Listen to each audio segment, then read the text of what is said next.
Fascist সরকার পরাজিত হলেও দেশে ফ্যাসিবাদ এখনো টিকে আছে এবং ব্যক্তি সমাজের পরিবর্তন ছাড়া ফ্যাসিবাদ মুক্ত করা সম্ভব নয় বলে মন্তব্য করেছেন জাতীয় নাগরিক পার্টির আহ্বায়ক নাহিদ ইসলাম। জুলাইয়ের কাঙ্ক্ষিত পরিবর্তন না হলে তরুণরা প্রয়োজনে আবারও রাস্তায় নামবে বলে হুঁশিয়ারি দেন তিনি।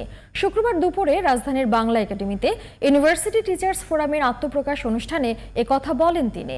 এ সময় এনসিপির এ নেতা বলেন, বাংলাদেশের মানুষ পরিবর্তনের জন্য মুখিয়ে আছে। পরিবর্তন ছাড়া অভ্যুত্থান, নির্বাচন, ঐক্যমত্য কমিশন সবকিছুই ব্যর্থ। দ্রুত সময়ের মধ্যে জুলাই সনদ বাস্তবায়ন করে দেশ নির্বাচনের দিকে যাবে বলে আশা প্রকাশ করেছেন জাতীয় নাগরিক পার্টির আহ্বায়ক নাহিদ ইসলাম।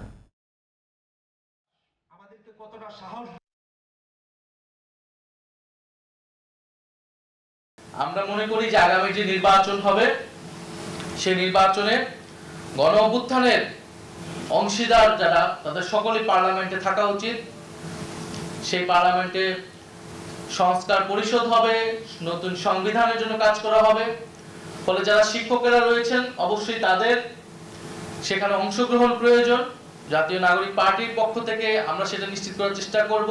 আমরা যে জুলাই সনদের পথে রয়েছি সেটা বাস্তবায়িত হবে এবং তার আগে অবশ্যই আমাদের এখনকার যে দাবি দেওয়া গণভোট, এবং আমরা বলেছি যে জুলাই সনদের এই অর্ডারটা ডক্টর মোহাম্মদ ইউনূসকে দিতে হবে গণ অভ্যুত্থানের জায়গা থেকে, এবং জুলাই সনদের নোট অফ ডিসেন্ট বলে কিছু থাকবে না।